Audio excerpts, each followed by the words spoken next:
हाँ, ध्यान दीजिए बच्चों, पिछले टेंस में मैंने असर्टिव सेंटेंस के वाक्यों को डायरेक्ट से इनडायरेक्ट नरेशन में चेंज करना बताया था। उसके नियम बताए थे, उसके एग्जाम्पल मैंने बहुत सारे बताए, कल भी मैंने कई बहुत सारे एग्जाम्पल बताए। आज उसी से रिलेटेड कुछ और एग्जाम्पल हैं, मैं बता रहा हूँ, जरा ध्यान दीजिए। जैसे पहला वाक्य है,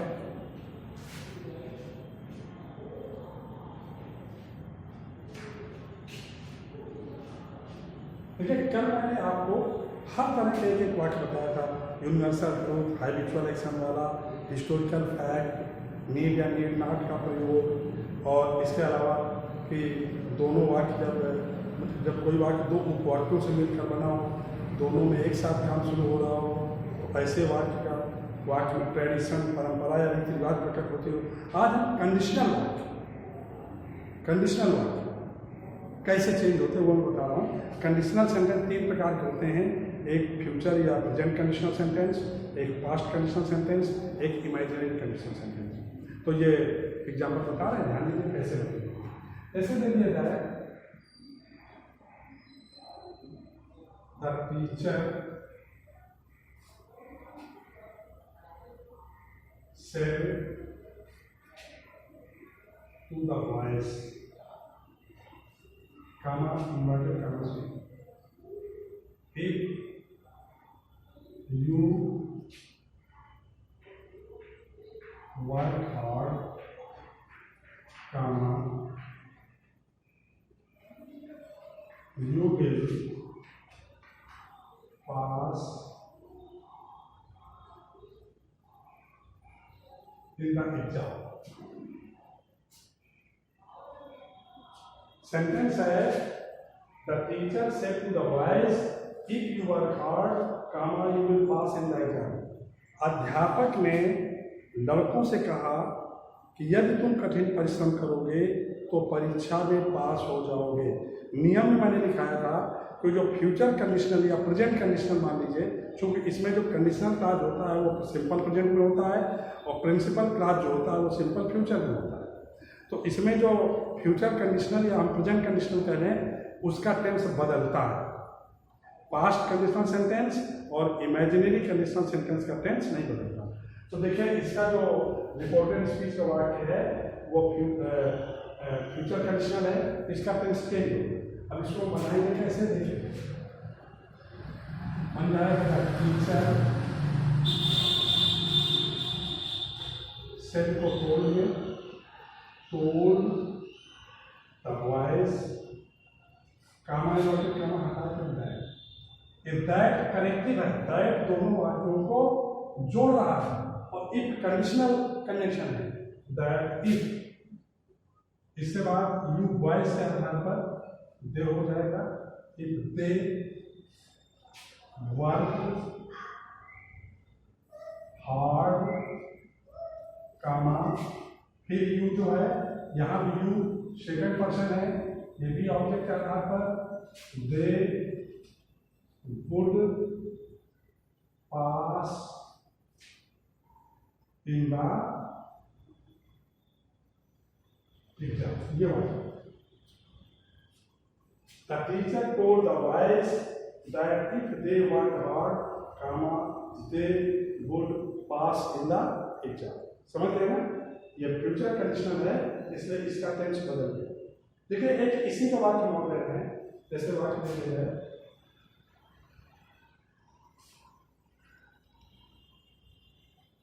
My father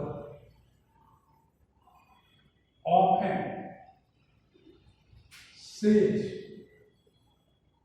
to me, comma inverted comma sorry, if you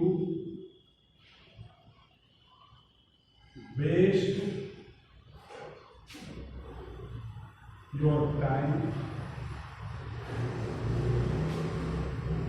you will comma you will fail in your mission। ध्यान दीजिए, my father often says to me, if you waste your time, comma you will fail in your mission.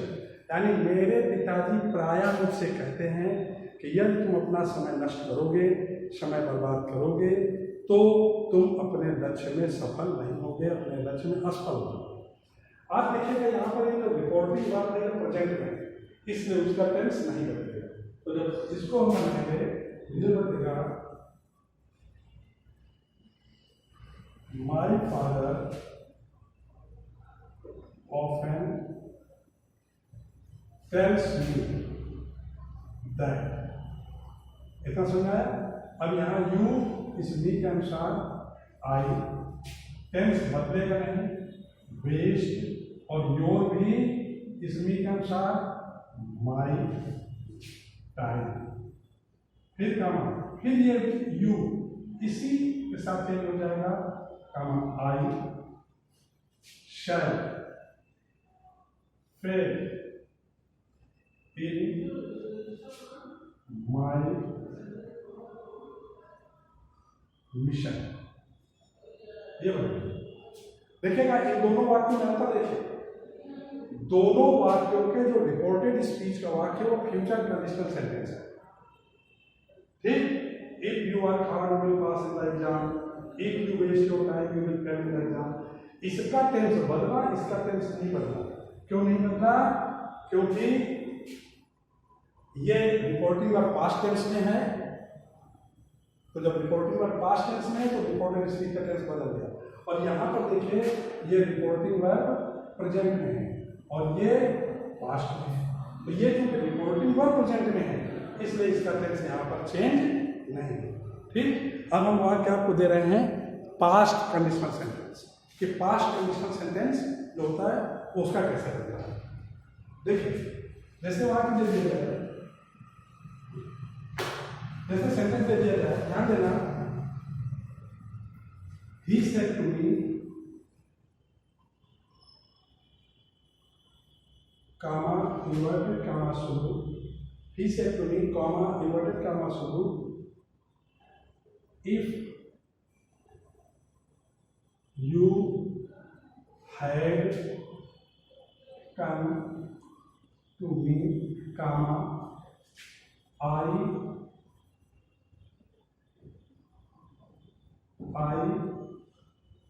would have helped you। ध्यान दीजिए, ये past conditional है।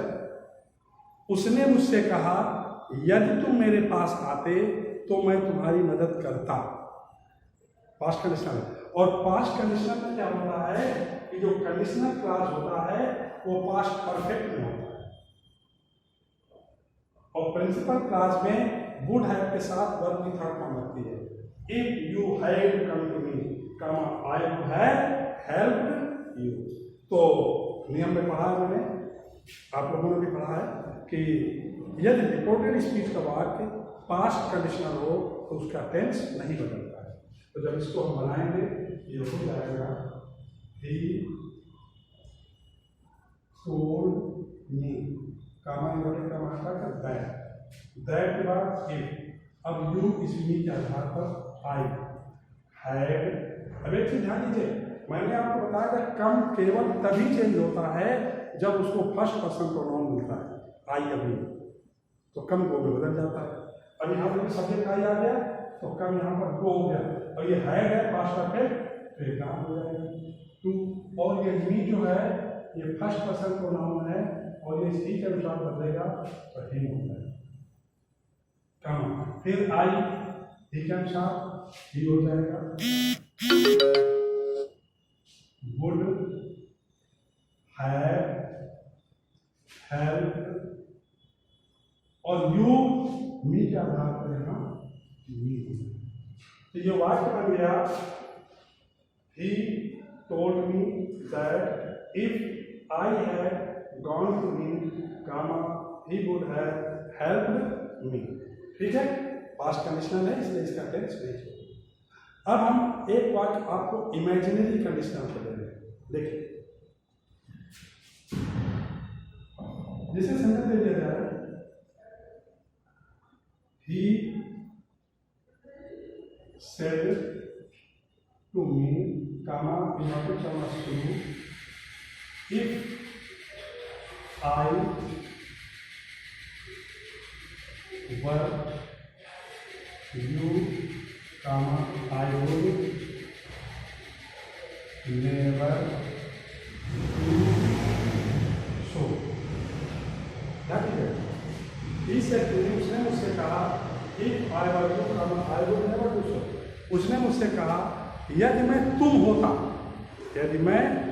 होता तो ऐसा कभी न करता। इमेजिनरी कंडीशनल का वाक्य इफ से, वुड दैट से, वो दैट से, इस वाक्य को ऐसे लिख सकते हैं, O that I were you I would never do so, या would that I were you I would never do so. समझ गया ना? इमेजिनरी कंडीशनल का भी टेंस नहीं बदलता है। तो जब इसको हम बनाएंगे तो हो जाएगा ही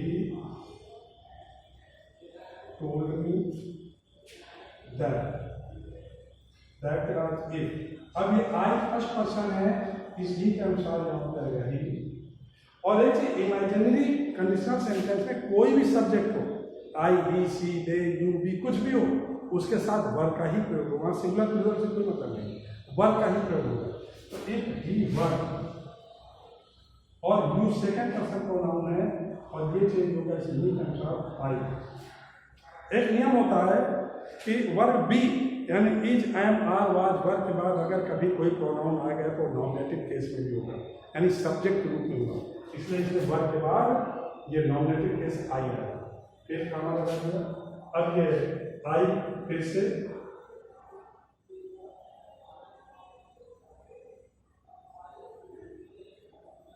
ही के अनुसार ही हो गया,